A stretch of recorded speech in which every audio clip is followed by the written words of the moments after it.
سبق نمبر 25 سورۃ البقرہ کا 26واں رکوع آیت نمبر 211 تا 216۔ قرآن مجید کی تلاوت با تجوید، حروف و الفاظ کے بامعنی پہچان، جدید پیرائے میں ہر آیت کا آسان ترجمہ، آخر میں ہر آیت کی مختصر تشریح۔ حافظ محمد قاسم خان کی آواز میں۔ بسم اللہ الرحمن الرحیم۔ سل بنی اسرائیل کم آتیناہم من آیت بینہ ومن یبدل نعمت اللہ من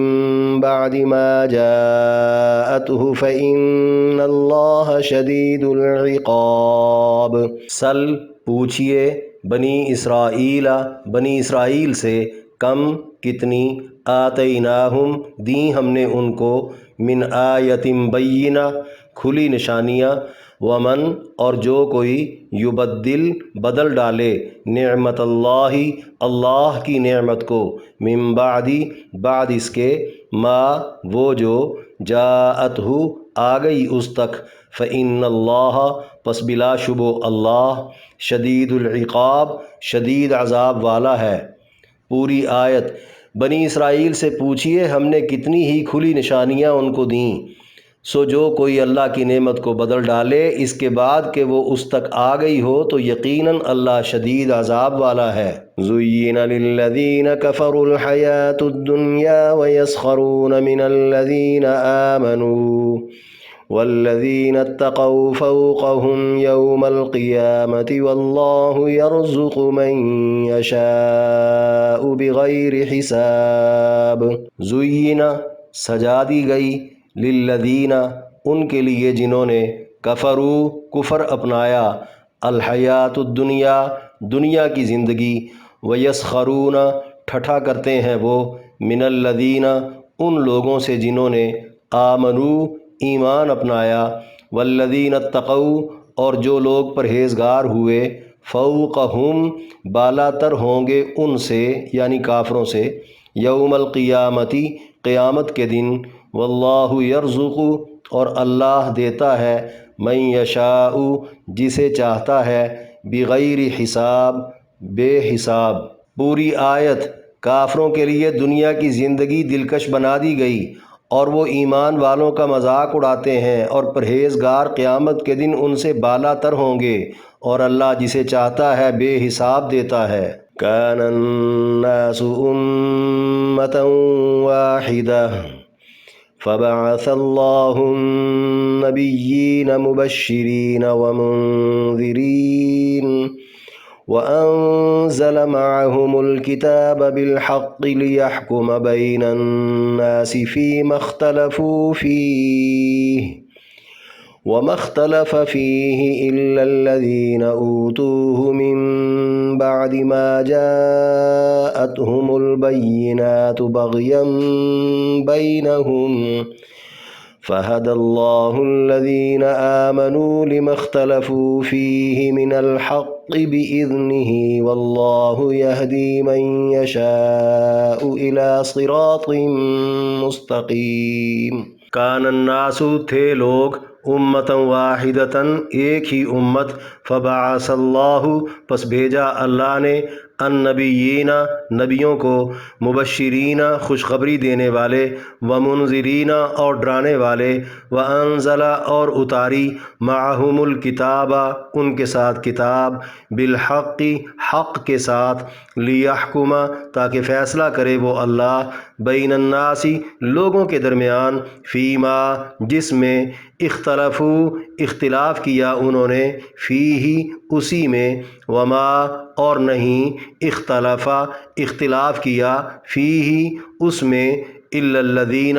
مگر انہی لوگوں نے جو، اوتوہ دیے گئے وہ یعنی کتاب، من بعد اس کے جو، ما جاءتہم آ گئی ان کے پاس، البینات کھلی دلیلیں، بغین بوجہ ضد کے، بینہم آپس کی، فہد اللہ پس ہدایت دی اللہ نے، الذین ان کو جو، آمنوا ایمان لائے، لما اس کی جو، اختلاف کیا انہوں نے، فیہ اس میں من الحق حق سے بِإِذْنِ ہی اپنے حکم سے واللہ یہدی اور اللہ ہدایت دیتا ہے من یشاء جسے چاہتا ہے الی صراط مستقیم سیدھے راستے کی طرف۔ پوری آیت۔ سب لوگ ایک ہی امت تھے، پھر اللہ نے خوشخبری دینے والے اور ڈرانے والے انبیاء کو بھیجا اور ان کے ساتھ سچی کتاب اتاری تاکہ لوگوں کے مابین اللہ ہر اس بات کا فیصلہ کر دے جس میں وہ اختلاف کرتے تھے، اور اس میں اختلاف نہیں کیا مگر انہی لوگوں نے جو کتاب دیے گئے روشن دلیلیں آ چکنے کے بعد آپس کی ضد کی وجہ سے۔ پھر اللہ نے اپنے حکم سے ایمان والوں کو اس حق بات کی ہدایت کر دی جس میں لوگ اختلاف کر رہے تھے، اور اللہ جسے چاہے سیدھے راستے کی ہدایت کر دیتا ہے۔ ام حسبتم ان تدخلوا الجنة ولما يأتكم مثل الذين خلوا من قبلكم مستهم البأساء والضراء وزلزلوا حتى يقول الرسول والذين آمنوا معه متى نصر الله ألا إن نصر الله قریب۔ ام کیا حسبتم خیال کر لیا تم نے ان تدخلو یہ کہ داخل ہو جاؤ گے تم الجنت جنت میں ولما اور جب کہ نہیں یأتکم آئے تم کو یعنی حالات مثل الذین مثل ان لوگوں کے جو خلو گزر چکے من قبلکم تم سے پہلے مستہم چھو لیا ان کو البأساء سختیوں نے والضراء اور تکلیفوں نے وزلزلوا اور وہ جھنجھوڑ دیے گئے حتیٰ یہاں تک کہ یقول کہنے لگا الرسول رسول والذین اور وہ لوگ جو آمنو ایمان لائے معہو ساتھ اس کے متی کب ہوگی نصر اللہ مدد اللہ کی الا آگاہ رہو ان نصر اللہ بے شک مدد اللہ کی قریب قریب ہے۔ پوری آیت۔ کیا تم نے خیال کر لیا کہ تم جنت میں داخل ہو جاؤ گے جب کہ تم پر حالات نہیں آئے ان لوگوں کی مثل جو تم سے پہلے ہو گزرے؟ انہیں سختیوں اور تکلیفوں نے آ لیا اور وہ جھنجھوڑ دیے گئے، یہاں تک کہ رسول اور جو اس کے ساتھ ایمان لائے تھے بول اٹھے کہ اللہ کی مدد کب آئے گی، آگاہ رہو بے شک اللہ کی مدد قریب ہے۔ یسألونک ماذا ينفقون قل ما انفقتم من خیر فللوالدین والاقربین والیتامى والمساکین وابن السبیل وما تفعلوا من خیر فإن اللہ به علیم۔ یسألونک پوچھتے ہیں وہ آپ سے ماذا کیا چیز ینفقون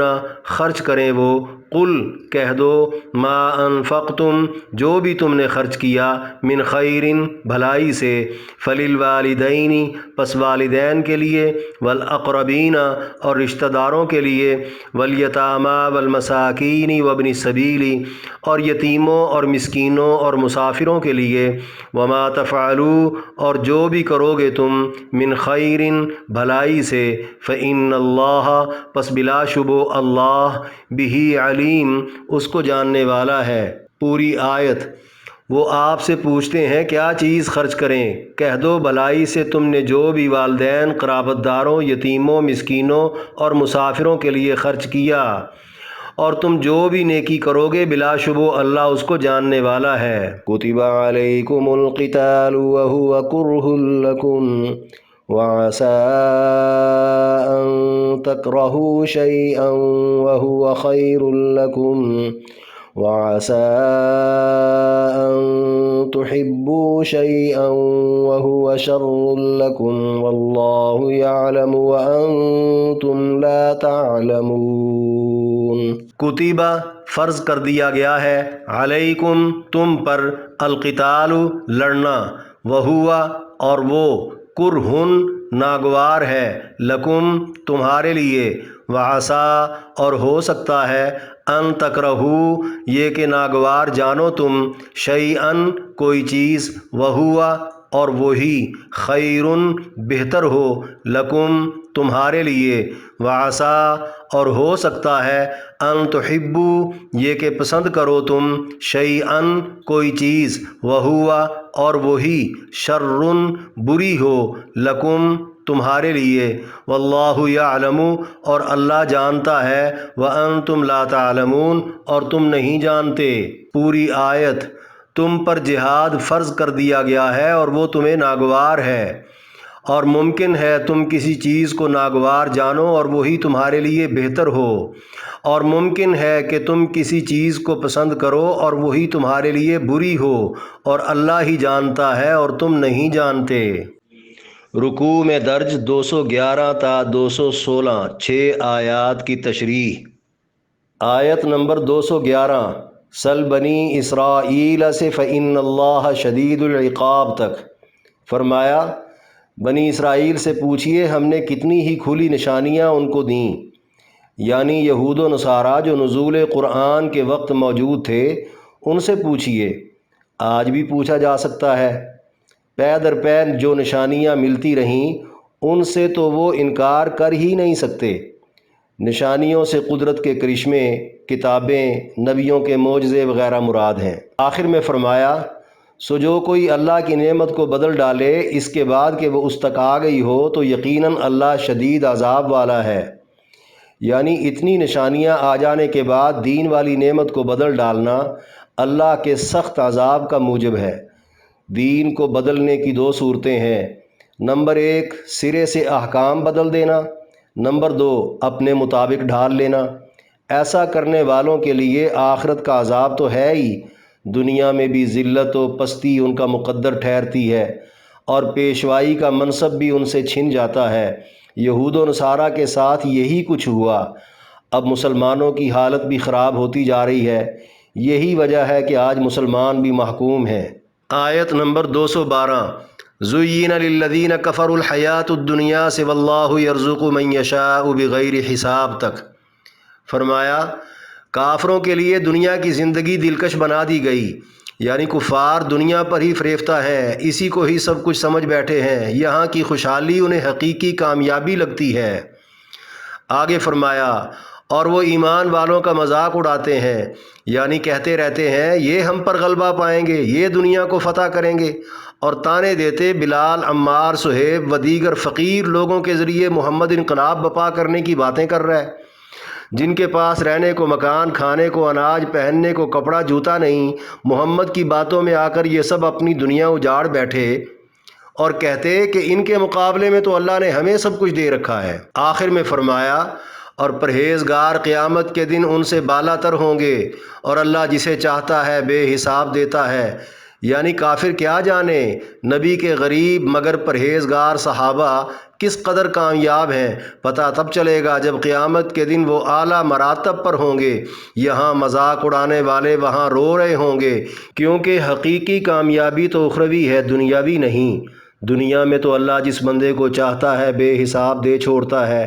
اس میں اس کی حکمت و مصلحت ہوتی ہے۔ آیت نمبر 213، کان الناس امۃ واحدۃ واللہ یہدی من یشاء الی صراط مستقیم تک۔ فرمایا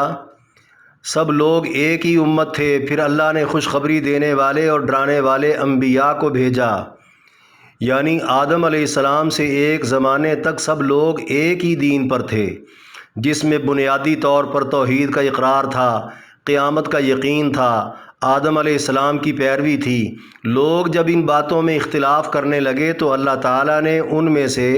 حق پرستوں کو خوشخبری دینے اور باطل پرستوں کو ڈر سنانے کے لیے انبیاء علیہم السلام کو بھیجا۔ آگے فرمایا اور ان کے ساتھ سچی کتاب اتاری تاکہ لوگوں کے مابین اللہ ہر اس بات کا فیصلہ کر دے جس میں وہ اختلاف کرتے تھے، یعنی تمام اختلافی باتوں میں رہنمائی کے لیے حق سچ پر مبنی آسمانی کتابیں بھی نبیوں کے ساتھ اتاری گئیں تاکہ کسی قسم کا کوئی خلجان باقی نہ رہے۔ آگے مزید فرمایا اور اس میں اختلاف نہیں کیا مگر انہی لوگوں نے جو کتاب دیے گئے روشن دلیلیں آ چکنے کے بعد آپس کی ضد کی وجہ سے، یعنی لوگوں کے باہم اختلاف کی اصل وجہ آپس کی ضد بازی تھی، ورنہ علمی اختلاف جتنا مرضی گہرا اور باریک کیوں نہ ہو روشن دلائل کے سامنے ڈھیر ہو جاتا ہے، مگر یہاں ضد اور اناد بھی اتنا تھا کہ آسمانی کتاب جو اتحاد کا سبب بنتی ہے لوگ اس کو بھی وجہ اختلاف بنا بیٹھے، ضد کا علاج سوائے اللہ کے کسی کے پاس نہیں۔ آخر میں فرمایا پھر اللہ نے اپنے حکم سے ایمان والوں کو اس حق بات کی ہدایت کر دی جس میں لوگ اختلاف کر رہے تھے، اور اللہ جسے چاہے سیدھے راستے کی ہدایت کر دیتا ہے، یعنی نبیوں کتابوں کے آتے رہنے کے باوجود جب لوگوں نے ضد اور اناد کے سبب آپس کی مخالفت نہ چھوڑی تو اللہ نے اپنے آخری نبی کے ذریعے ایمان والوں کو جملہ اختلافی مسائل کی سمجھ دے دی۔ آج بھی اللہ جسے چاہتا ہے سیدھے راستے کی سوجھ بوجھ دے دیتا ہے۔ اب بھی جو لوگ امت میں تفریق پیدا کر رہے ہیں وہ پہلوں کی طرح ضدی ہی ہیں۔ آیت نمبر 214 ام حسبتم ان تدخلوا الجنت سے الا ان نصر اللہ قریب تک فرمایا کیا تم نے خیال کر لیا کہ تم جنت میں داخل ہو جاؤ گے جب کہ تم پر حالات نہیں آئے ان لوگوں کی مثل جو تم سے پہلے ہو گزرے، یعنی ازل سے جاری حق و باطل کے تصادم میں ہمیشہ سے اہل حق کا ستایا جانا اور ان کا صبر و استقلال اختیار کرنا ہی ان کے لیے دخول جنت کی جب لازمی شرط رہا تو اے مسلمانوں تم نے سخت آزمائشوں کے بغیر ہی جنت میں جانے کا خیال کیسے پختہ کر لیا؟ مطلب سب کچھ برداشت تو کرنا پڑے گا۔ آخر میں فرمایا انہیں سختیوں اور تکلیفوں نے آ لیا اور وہ جھنجھوڑ دیے گئے یہاں تک کہ رسول اور جو اس کے ساتھ ایمان لائے تھے بول اٹھے کہ اللہ کی مدد کب آئے گی، آگاہ رہو بے شک اللہ کی مدد قریب ہے، یعنی سابقہ نبیوں اور ان پر ایمان لانے والوں کے صبر و استقلال کو اخیر حد تک آزمایا جاتا کہ ان کے صبر کا پیمانہ لبریز ہو جاتا، انہیں یقین ہوتا کہ مدد ضرور آئے گی مگر یہ اطمینان باقی ہوتا کہ کب آئے گی، انتہا پر جب وہ پہنچتے تو مدد کا وعدہ تب آتا، نتیجتاً دنیا میں اہل حق غالب اور اہل باطل مغلوب ہو جاتے اور آخرت میں ستانے والوں کی جہنم اور ستائے جانے والوں کی جنت بن جاتی۔ آیت نمبر 215 یسألونک ماذا ينفقون سے فإن اللہ بہ علیم تک فرمایا وہ آپ سے پوچھتے ہیں کیا چیز خرچ کریں، کہہ دو بھلائی سے تم نے جو بھی والدین قرابت داروں یتیموں مسکینوں اور مسافروں کے لیے خرچ کیا، اور تم جو بھی نیکی کرو گے بلا شبہ اللہ اس کو جاننے والا ہے، یعنی مال کتنا کہاں کیسے اور کب خرچ کریں۔ متعدد روایات کے مطابق یہ وہ تمام سوالات تھے جو راہ للہ مال خرچ کرنے کے فوائد اور فضائل سن کر اور اللہ کی طرف سے مسلسل ترغیب ملنے پر اصحاب رسول نبی علیہ السلام سے کرنے لگے۔ جانی جہاد کی طرح مالی جہاد بھی چونکہ ضروری تھا تاکہ نفوس کی اچھی طرح اصلاح ہو اور مسلمانوں میں مال کی بجائے رضا الہی کی طمع پیدا ہو جائے۔ یہ نفلی صدقات ہیں، زکوٰۃ کا حکم اس کے علاوہ ہے جو بعد میں نازل ہوا تھا۔ بروایت ابن کثیر حضرت میمون بن مہران نے یہ آیت تلاوت کی اور فرمایا طبلوں باجوں اور تصویروں پر نیز دیواروں پر کپڑا چڑھانے کے لیے مال خرچ کرنا ممنوع ہے، نیکی صرف اللہ کی ہدایات پر مال خرچ کرنے میں ہے جسے اللہ جانتا ہے، باقی فضول کاموں پر خرچ کرنے کو اللہ کچھ نہیں جانتا۔ آیت نمبر 116 کتب علیکم القتال سے واللہ یعلم وانتم لا تعلمون تک فرمایا تم پر جہاد فرض کر دیا گیا ہے اور وہ تمہیں ناگوار ہے، یعنی شروع اسلام میں جب آپ علیہ السلام مکہ میں تھے تب کافروں سے مزاحمت کی اجازت بھی نہ تھی۔ ہجرت مدینہ کے بعد کافروں کے حملہ آور ہونے کی صورت میں جہاد کا حکم تھا۔ اب اس آیت میں قیامت تک کے لیے جہاد کی فرضیت کا عام حکم دے دیا گیا۔ روزہ نماز کی طرح جہاد بھی ہر مسلمان پر فرض ہے۔ فرض کی دو قسمیں ہیں، فرض عین اور فرض کفایہ۔ عام حالات میں جہاد فرض کفایہ ہے، یعنی کچھ لوگ جہاد پر مامور رہیں تو سب کی طرف سے یہ فرض ادا ہوتا رہے گا۔ اگر دشمن مسلم آبادیوں میں گھس کر حملہ آور ہو جائے یا حالات کی سنگینی کے پیش نظر امیر المومنین کی طرف سے عام اعلان کر دیا جائے تو ہر شخص پر جہاد کرنا فرض عین ہوگا۔ فرض کفایہ کی صورت میں جہاد پر جانے کا خواہش مند بوڑھے ماں باپ کی اجازت کے بغیر نہیں جا سکتا، اور فرض عین کی صورت میں اجازت لینے کی کوئی ضرورت نہیں۔ نبی علیہ السلام نے فرمایا، ایک آدمی مسلسل روزے رکھے، رات بھر نماز میں مشغول رہے، ذکر میں کبھی سستی نہ کرے، تب بھی وہ مجاہد کے ثواب کو نہیں پہنچ سکتا۔ اور فرمایا، جس نے کبھی جہاد کیا ہو نہ ہی دل میں جہاد کی تڑپ رکھی ہو، وہ جب مرے گا تو جہالت اور منافقت کی موت ہی مرے گا۔ جہاد چونکہ ایک صبر آزما مہم ہے جس میں راحت و آرام والی گھریلو زندگی کی بجائے پرخطر محاذوں پر یا سفروں میں رہنا پڑتا ہے، اور لڑائی میں شدید زخم بھی ہو سکتے ہیں، موت بھی آ سکتی ہے۔ خاصی مشقت والا تکلیف دہ عمل طبعاً تو ناگوار لگتا ہی ہے، خاص کر منافقین اور کچے مسلمانوں کو، باوجود اس کے کہ یہ عمل مسلمانوں کے لیے ہی خاص نہیں بلکہ عسکری اور دفاعی قوت قائم رکھنا اور بڑھاتے جانا اقوام عالم کی ریت ہے، تاکہ اپنی اپنی عوام کو دشمنوں کی دراندازی سے بچایا جا سکے۔ اس وقت بھی جو قومیں پیس پیس یعنی امن امن کے نعرے لگا رہی ہیں، وہ سب سے زیادہ طاقتور ہیں اور کمزور قوموں پر حاوی ہیں، مگر خاص ایجنڈے کے تحت جہادی ہونے کے طعنے صرف مسلمانوں کو دیے جاتے ہیں۔ آخر میں فرمایا،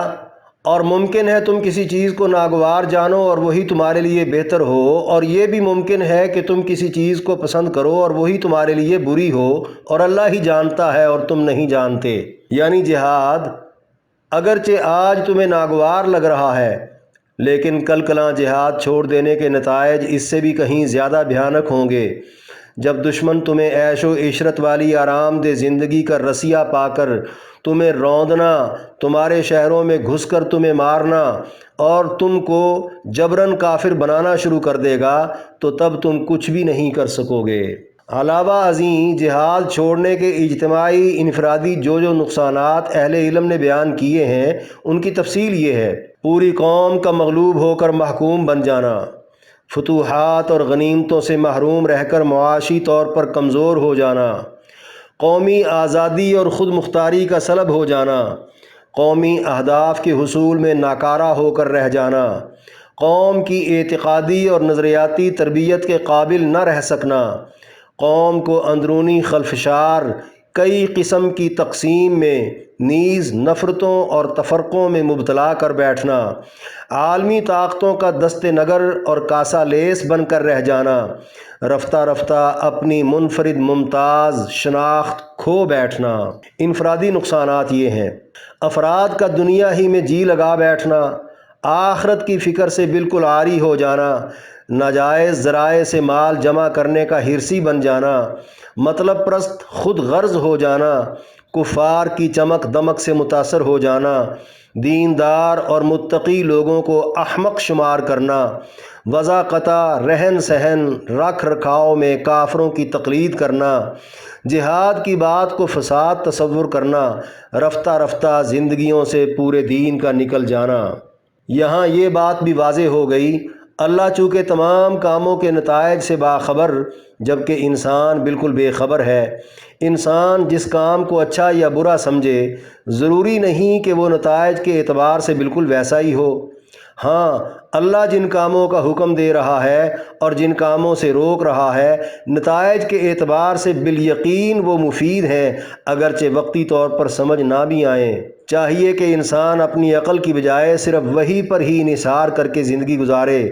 دنیا میں بھی اور آخرت میں بھی کبھی پچھتاوا نہیں ہوگا۔ آخر میں ابو داود کی ایک حدیث، حضرت ثوبان رضی اللہ تعالیٰ عنہ کہتے ہیں، رسول اللہ صلی اللہ علیہ وسلم نے ارشاد فرمایا،